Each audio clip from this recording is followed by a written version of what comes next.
Hello and welcome to the 6 months to six figures series of the W Freelancing podcast. I'm your host, Zach Swinehart. In this series, you will follow a specific freelancer, in this case, Maia, as I coach them from early stages to earning a six-figure annual income, which I think Maia's probably like almost there pretty consistently now anyway. My challenge with this series is to see if we can get Maia to that $8,333 a month that adds up to $100,000 a year within 6 months. In this series, we connect every week or two, and it follows a similar format to the coaching in the DYF Accelerator community. So if you want to join that to get coaching just like this from me, you can learn more at dyf.link/DYFA. And if you notice a difference in audio quality or lagginess today, it's because Maia, the nomad, is in crazy, crappy internet today. So we're on Zoom today, and if there are weird pauses and weird machine garbles, we say sorry in advance and we peer pressure Maia into settling down. Sounds like she's going to do it soon. Got it. So, Got them. yeah. So I have it down from last week that I assigned you the homework of like trying to get more clients with the target being like 8 clients a month opening and closing. Before we dive into how that went, just so I can have it down, what is your like targeted, what you'd leave today's session with kind of thing? I guess understanding more how to make coaching sustainable, because it's starting to become very like a signature thing. And I want to know if I am really sacrificing precious Basecamp design hours into coaching. Okay, cool. Then, yeah, let me just make a note of that. Make coaching sustainable without sort of taking away from your core offering is the kind of the idea. Okay. And so how did the goals last week, like the target of just adding more clients to the book, how did that go for you? Well, I did a bunch of marketing, but I guess it turned out more like people into my community, which is like an Hmm. Instagram group that is becoming really, really, really, really cool. And these are all like future membership people, but I don't know how much studio people they are. Because now in my head, Hmm. I have segments, which is studio clients, membership clients. So And with so this, yeah, go there you ahead. go. You go, you go. With this Instagram group, it's a free thing or it was a paid thing? It's a free thing. We're Okay. just doing like 21 days of this, like a full moon of this, and people are really liking it. So now I'm doing a round two and invite more people in. And it's very, very engaged. So it's cool to have a little community. Okay.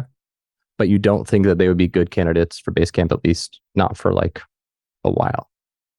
Yeah, potentially, but I think they're more interested in the live freely part of life versus building a business and doing that type of work, which Hmm. requires mentality. Okay. Interesting. And I guess I'm just wondering like if so you're doing your time tracking now. Do you know how much time you spent on the marketing stuff this week? Yeah, this week I can tell you I spent around 1 hour and 14 I guess 2 3 almost 3 hours. And I also built like a case study that I'm going to put on Instagram tomorrow. So that was like really, really focused on Basecamp, like getting Basecamp and marketing Basecamp. So we'll see how that goes tomorrow. Okay. For now, I just went on a clarity call for a woman that wanted specifically one-on-one aligned strategy. It was my first time that I pitched a whole coaching month, 2 calls plus meeting notes for 888 without any design. Mm, So huge, because it might mean that it's more sustainable than Basecamp if I keep it under 4 hours, which okay. is possible. Cool. And you said that's coming up tomorrow? No, I just met with her and she really liked Oh, me. So I'm propose to her. I'm gonna send her the proposal. And yeah, she was pretty sold and I felt uncomfortable saying it. Like 888, no design, just we meet twice and I give you notes and I support you on Telegram. And I could see her face that is like, oof, it's a commitment and I'm gonna do it. And I felt good after. cool. So with the 3 hours you spent on marketing, were like what I'm asking myself is if the interest in the community is a reflection of your marketing maybe not really being I guess like super on the nose for design stuff. Like if you were doing marketing things that kind of funnel people into the community, or would you do what you would consider to be design oriented marketing and it just didn't produce the result you would have thought? Design oriented marketing is coming tomorrow. And I think the other days were more like I I build my own life intentionally, and I do that for founders to marketing, Mm, which okay. led into like people going into my company. But Okay. yeah, it's a good like a now mental note. It's also like marketing also has to be segmented now that my audience is starting to really split, and I should Yeah. really dedicate my marketing hours, design hours. Yeah. Yeah. That was what I was kind of wondering. And to me, hearing that is good news. My concern, I would be concerned if I heard that you were like, nope, I did all the same stuff. And it seemed to me like it would have pushed people into design, but it didn't. That would be the bigger red flag. And it sounds like we're not there and that it's just making a little tweak on your end for how you optimize that time. Assuming I'm not misunderstanding. Yeah, that's it. I Okay. have to work harder on my case studies because I have a lot of really cool ones. And now that I have a team, I can actually work on them. And I'm really wanting to put more of my portfolio into my Instagram because what you said last time about just having 8 Basecamp clients per month, like that would make a lot of money. That would make a lot of money. And I should focus on that now that I'm getting really good at Basecamp. And I think it could be now that you're starting to get an idea of what your costs are and stuff, it could be worth starting to think about adding a paid component as well. Like I haven't done much Instagram marketing other than for my music. Um, but do you do anything right now where for your posts that are received well, you pay to boost them? Okay. So that might be something worth considering and playing with at some point once you have an idea of what your conversion rates are from sales calls and things like that. You can start to get an idea of what a lead is worth to you. And I think once you know that, scaling your lead gen becomes, I wouldn't say easy, but it becomes at least easier in that you know what you can pay and things like that. So that might be something to keep in mind and consider playing with since Instagram is already doing so well for you. I'm trying to think of how can we push that kind of to the next level. And I wonder if adding the like even the basic ass boost or whatever might be helpful. Well, I have an idea, and I think you're gonna love it because honestly, it's the whole reason why I'm here is because I really like the newsletter of Double Your Freelancing, and I love the free part of the newsletter. I did the course and everything, and I have so many unutilized leads. I have Mm, something on my Instagram that says download our media kit is how I used to call it, like download our service deck. We'll get the service deck and it dies. That's it. Oh, mm, hello, here's your service deck. That has converted 0 people ever. And I honestly have like 200 people that have done mm. it. And yeah, it's like a lot of unutilized leads. And I was thinking of a plan to reignite those leads. And I have like 3 emails planned. And I really wanted to like run it by you and tell you what my plan is on like utilizing email marketing and utilizing my marketing hours on email so I can also use marketing hours on Instagram for community members. Cool. Yeah, I remember we talked about like kind of minimum viable newsletter a while back, and I think what would be the next level awesomeness would be if you could find a way to stack the marketing that you're doing on Instagram such that the assets you're creating for your Instagram marketing can also be useful for your newsletter. I have tried to Absolutely. I've tried to do this with DYF, and the feedback I've gotten is that, like, for example, if I create a video and I send a video to the email list, uh, no one likes it. Like, they prefer to just get a text email. So that's out for me.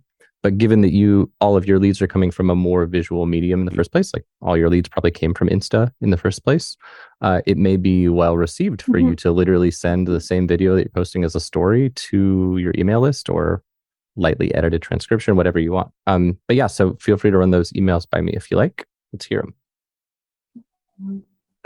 So I have so many freebies, so many cool things I've recorded already for my team, for my paid clients. Like I have a real training with a presentation on offer ecosystem and how to do like a sustainable offer ecosystem for you. And I have like I can think of 5 things that are like like a yeah, I want to call it a vault. So I want to send the first email that says, hello, introducing myself again. You saw my media kit, and now we have a completely different service deck, which I would love your help creating it because I see the Basecamp deck and it feels a little bit childish to me. Feels a little bit like, I know your purpose. You know, I want to make it more like this is what you will get for your money instead of like, it's not some shamanic journey, you know? Like, I would love to do that, get the deck in place, merge both so you can see how much is Basecamp, how much is aligned strategy. So people have an idea and they can choose Basecamp. Like they can choose. I don't choose anymore. They choose their own adventure. So first email, hello, here's our new deck. This is what we do. And I am building something really cool for you. Stay tuned. Second email, I send something that I want to call the vault, which is this 5 freebies, which is I choose your own adventure freebie, which I really appreciate when people do, which is a place where you can like watch this video or download this template or do this meditation. And it's just going to be a Notion database, right? You can just click on any and they're very complete. And I really, really like them. I can even put the workshop that I did that is a super asset, really super asset. People have been giving me feedback. 48 people showed up type of workshop where everyone was talking and stuff. So that would be the vault. Second email, vault. Third email, okay, I'm gonna stop the emails here.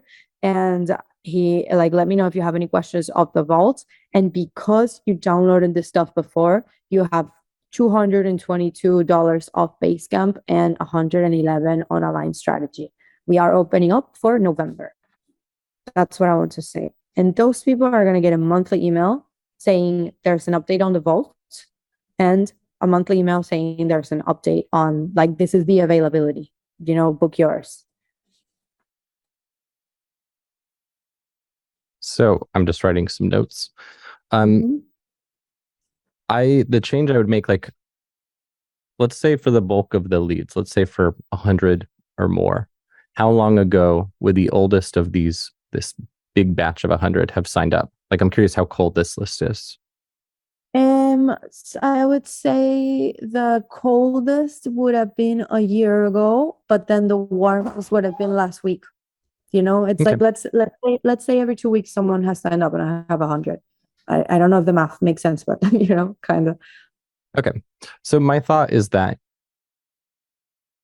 the vault as a thing, given that the vault's usefulness is when somebody does an individual item within it, as long as you think that people in general would be interested in all the things in the vault, I would be kind of personally inclined to have one email for each thing. So instead of saying, hey, here's the vault, go browse around, I would just say like, hey, here's a cool meditation. Hey, here's a cool template. Hey, here's this workshop I did. Because each of those, like the way I kind of think about like the DYF newsletters, for example, is they're just a little opportunity for me to give somebody a good idea, me to provide some value, that kind of thing. And then strategically from a marketing perspective, I kind of think of like Buddha said something like, a man becomes good or evil as a bucket fills with water drop by drop. You know, I almost imagine these two like scales where every time I send a marketing email, it like puts a little pebble on this side that makes it skew this way. And if I send a value email, it skews this way. And so the more emails that I send that are just like straight up valuable, the more the scale is like this. And when someone thinks of W freelancing, sending them an email, they're like, that's a good thing. I like that. Versus too many pebbles over here. And they think of W freelancing, sending an email like, no, these guys just only send me something when they have something to sell. And to me, it's obviously influenced by the depth and quality of the content itself. So if you just send a bunch of like really like a one-liner email, maybe it wouldn't have the impact of a super deep one. That's getting really in the weeds. But the main point I'm making is that the more emails you send that are valuable, the more chances somebody has to see you as somebody who's sending them good shit.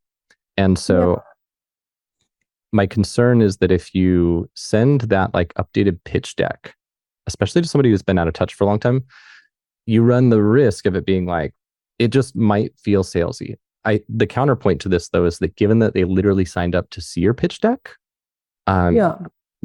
It's kind of not that weird. But then the counterpoint to that counterpoint is that if they signed up like a year ago, do they remember that that's what they signed up for? So Yeah. yeah, I would probably, if it were me, and it was me, I mean, the first thing I did when I partnered up with DYF was like kind of warming up the list, introducing my face, that kind of thing. So if it were me, I would try to think about how can I just send straight up valuable stuff first that everybody will like, and then give a little bit of like some soft pitches in them. Like you could have a nice little PS pitch where you're like, PS, you first joined the list, or at the bottom where it's like, how did I get on this email list? You could say you signed up for our pitch deck. And then in that same one, you could say, by the way, we've got a new one here. And then you could have a PS that's like, PS, I'd love to chat with you about blah, blah, blah. Click here to set an appointment if you want. You could do things like that. And then I do really love that third email you mapped out, the one where you say, I mean, I don't think you should say stopping the emails here, but I liked it having a good call to action. And I thought the discount was clever. So I definitely like the premise for that one. Okay, so yeah, I would do it on the third email, I think. That's the moment if I got this email from a person that I like sign up for, maybe I'm another designer and I want to see how they do things, I'll be like, okay, that's it. No, thank you. So that's what I want. The third one for people to understand. By the way, I'm going to be sending you Vault updates, which I think your idea is really cool of saying like, it could be like merging both of our ideas, like sending the vault and saying like, by the way, in the next couple of weeks I'll explain piece by piece what's inside the vault, so you can check which one like. And the PS for me are so important because I am always trying to encourage people to reply. And I think I'm super approachable. Like people really respond to my emails, people really respond to me on Instagram, so I like the reputation and I want to have it on this like that doesn't exist. There's no Black Page newsletter. It's going to start. It's new. Yeah, and I would love, like, it was you who gave me the idea for the 80/20 newsletter based on what you've been doing on Insta. Like, I think it's really clever that on Instagram you post your kind of like wins that you've had for clients. And I think that would be a really great thing for any freelancers newsletters, like just something you just spend a few minutes on where you're like, by the way, here's a cool thing I did for a client this week. Maybe it gives you an idea for your own stuff. And if you want me to do it for you, I can, obviously. But I think you could find good ways to email these people more. And as you move forward, I'll be kind of channeling you into that like education space more and more, which obviously is very compatible with the newsletter too, assuming you want to be channeled into that. But the one thing I do want to say with marketing stuff is like, you and I are very different in how we approach these things. So if any of this stuff that I'm saying, if it doesn't resonate for you, like don't feel like you have to do it. If you like the idea of that first email being the new deck, you could do it. And you could always run a test too. If you're using ConvertKit or whatever, just like add a tag to half your peeps, do one email to them, do one to the other, and see what your unsubscribe rate differences are. Not that you're going to have statistically significant data with just 100 in each group, but if the unsubscribe rate's like triple in one, you'll know not to do it again or whatever. So you could always try that too. I like that.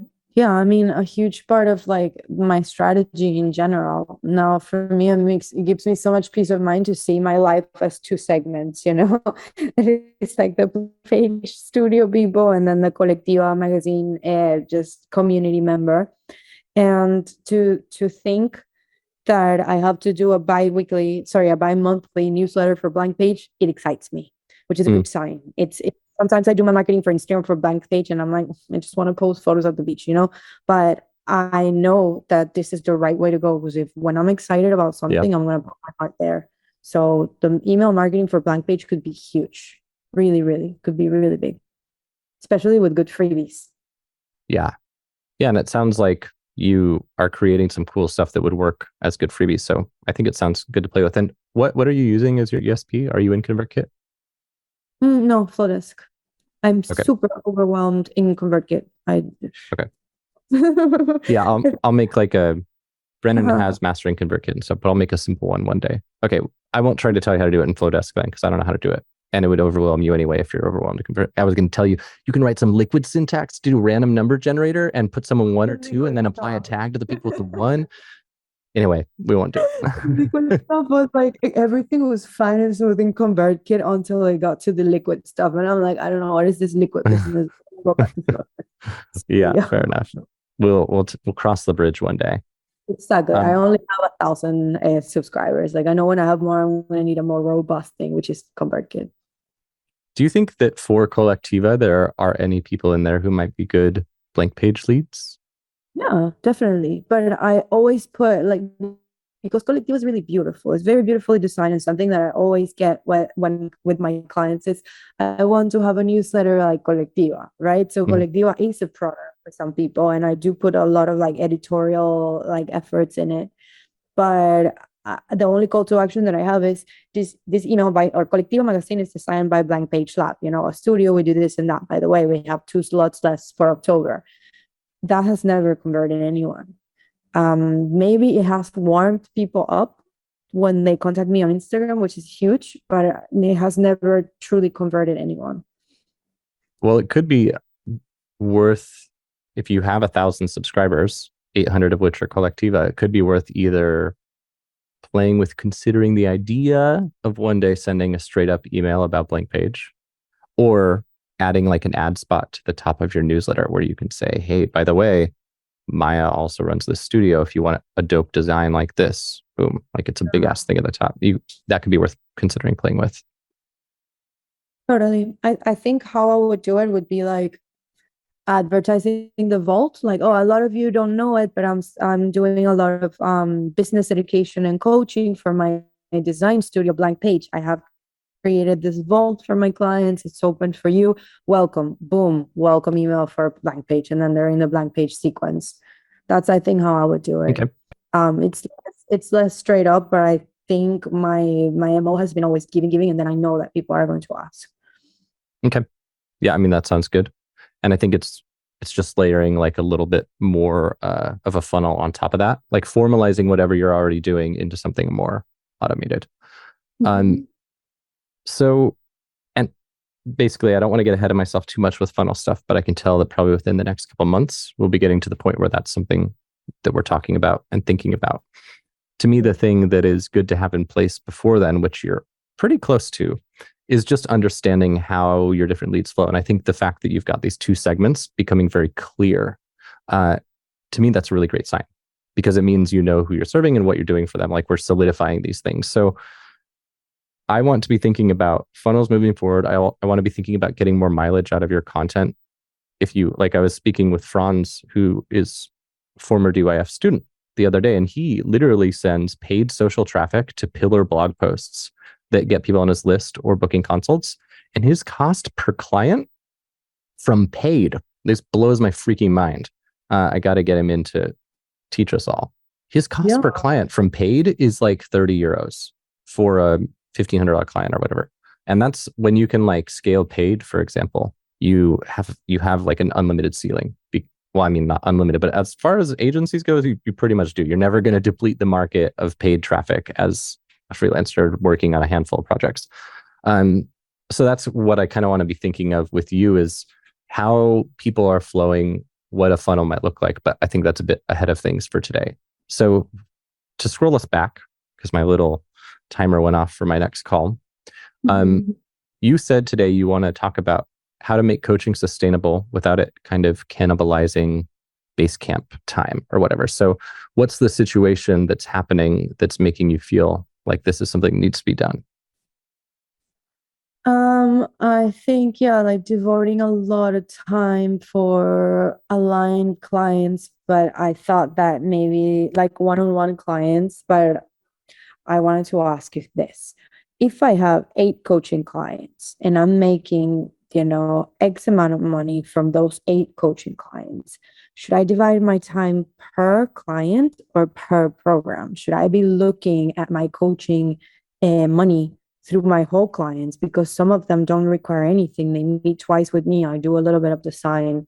The other ones are like really, really, they want everything and they need help every day. And they send me long voice notes like, should I divide the whole thing as a one client almost? In terms of determining what a typical client quote costs you in terms of time or whatever?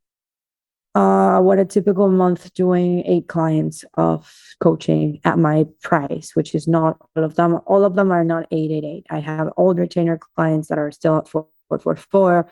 etc. And I want to have less clients for more, obviously, but for now, I just want to know if it's a viable strategy to just add all the clients into a single bucket and just see the total hours, not per client, but per project, which is one-on-one clients. Would you be able, like, so I want both is my short answer. If it were me, what I would want is I would want to have the ability to know how much I spent on a specific client, but I would also want to know the aggregates that I could determine the average. So let's say you've got 8 clients, 4 of them took 2 hours each, 2 of them took 3 hours, and 2 of them took 1 hour. Your average would be, well, shit, I don't know if I said, did I say 2? I don't remember what I said anymore, but I think you get, did I say 2 was, 4 of them took 2? Is that what I said? Yeah. Okay. So yeah, 4 of them took 2, 2 of them took 3, 2 of them took 1. Your average, if you were to have added it all up divided by 8, it would have been 2. And that's useful data. But I think it's also really useful data to know, what if one of them took 5, one of them took 6? Like that seems like a red flag. And if you just throw it into one bucket, you won't know that. But what you could do in Toggle, what I typically do, so like I'm reshooting the blueprint right now, I will have a time entry that, like, they're all going to the same Toggle tag, which is like DYF course improvement. But when I shoot a new lesson, I say blueprint -lesson title. And the reason I did that is I want to be able to come back later, and I want to, if I ever want to know, how long does it take me to do a course? How long does each lesson within a course take? Like, I want to be able to like have that data. Whereas if I just said working on the blueprint and it took 200 hours, I wouldn't be able to get anything from that. So yeah, smart. Okay. So yeah, like onboarding Katrina one-on-one, pre-meeting notes, post-meeting notes for Donna. Yeah. Yeah. So if you're doing it that way, like if you're trying to break it into phases, maybe what you do is the following. You would have one project. If you're wanting to track onboarding, for example, I think you could do like coaching client onboarding as a project. And then when you are tracking a time entry, you could say like onboarding -client name. And so like, for example, this podcast interview in my Toggle, I have a project called DYF marketing podcasting. But then this time entry is called Beyond Podcast Interview Maya 6 months to 6 figures. And I have no one for Brad, and I have one for expert interviews and stuff. So this allows me to know how much time did this gosh dang podcast take me? But it also allows me to know how much time did I spend with Maya specifically. So something like that, I think, is the way to go. All right. Yeah. Onboarding is huge. And I'm really there, really, like my CEO hours are really trying to go into like, how can I make onboarding and offboarding easy for me, either with my teams or with better templates or what, because it's just such a waste of time, really. Onboardings, and it's just 15 minutes, but I am onboarding more people now that it's like a 2-week service. Then yeah, I mean, I've thought about this with the community, especially with like you and I talked about the welcome calls and stuff. I was thinking about how, if I wanted to offer a welcome call to everybody, I could do it, but I wouldn't want to do it myself because it would just take up so much time. But that a welcome call is totally the kind of thing that I think most people would be pretty happy to have a team member do. I think they would just be grateful to have it done, because I'm not really, if it's a welcome call where I'm just like kind of giving a tour of the community and asking the person about their business, but I'm not really coaching them so much. That doesn't really need the Zach secret sauce. And I don't know with your onboarding calls, if you're using the Maya secret sauce or if you're just kind of showing them the stuff.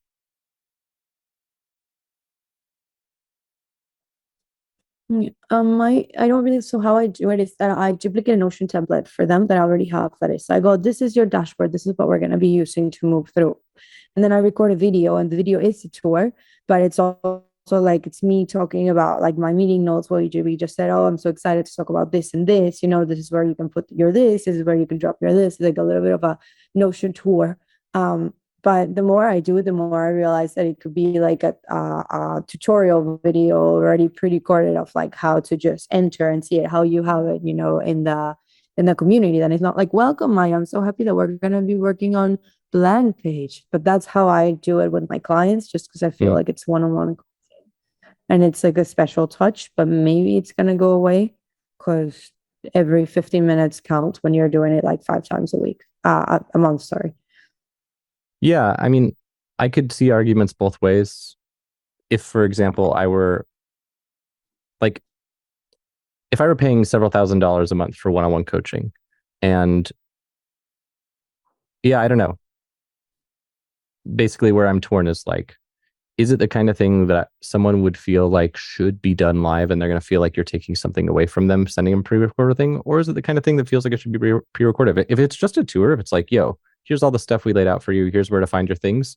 To me, the advantage of it being pre-recorded is that someone can get that instantly. The moment they pay their deposit, they can get that excitement built. And that's cool. So that's maybe even an argument on behalf. Yeah, we can dig into this more later. Before we go, what since I have a call in 3 minutes, I have to be fast. I feel like I didn't really, unfortunately, get to fully address your thing about coaching taking away from Basecamp. So let's have you lay out your goals for the next week first, and then if we have like a hot minute, we can talk about that for a sec. Okay, quickly, and really get my shit together with the deck that fuses both things and have something to show you, because I want you to destroy my old decks. I'm ready. Okay. That's what I want next week. Okay. Finished. Point. And are you going to send like your first email newsletter? That could be an interesting one to play with. Yes, but I want to have this deck in place just so I can know what my next move is. So okay. Is it worth having any assignments down for like saying a certain amount of time on focused design marketing to see what happens? Yeah. Just to play around with. Yeah, I like that. And just to get more clients to do Basecamp with me.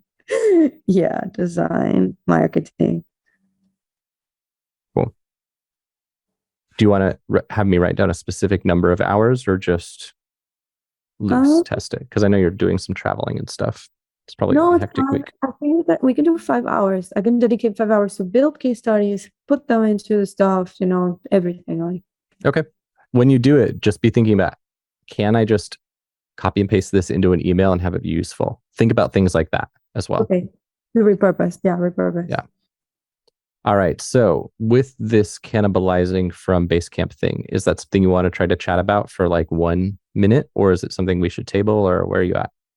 Let's table it. Let's talk next week, because I know I'm gonna get more Basecamp clients with this marketing, and we can like see if I should just like sacrifice the coaching clients and say, hey, I'm gonna do group coaching, but right now it's not sustainable. Love you. See you in my membership. I can give you my short answer. We haven't dug into it, so it's hard to say for sure. But I have a feeling what Zach would say would be, number one, look at your energy. Number two, look at your effective hourly rate. If you like the coaching clients as much or more as the Basecamp, but they're less valuable, then just charge more such that they are as valuable. Like to me, if you're ready to say goodbye, everyone, I'm not doing coaching anymore, that's a really good opportunity to say, hey, I'm not really doing coaching anymore. I guess I'd do it, but I'd have to charge you like 3 times as much. And then if someone says yes, then you're like, oh, okay, I guess I could have just been doing that. But yeah, we'll dig in later. So for now, I guess I'll just do the podcast outro thingy, and then we'll connect next week. Mm-hmm. Okay, cool. Well, then, hello, listener. Welcome to the podcast outro. If you enjoyed this episode, please like, subscribe, leave good reviews, all of those great things. It helps me create more helpful stuff for you, just like this.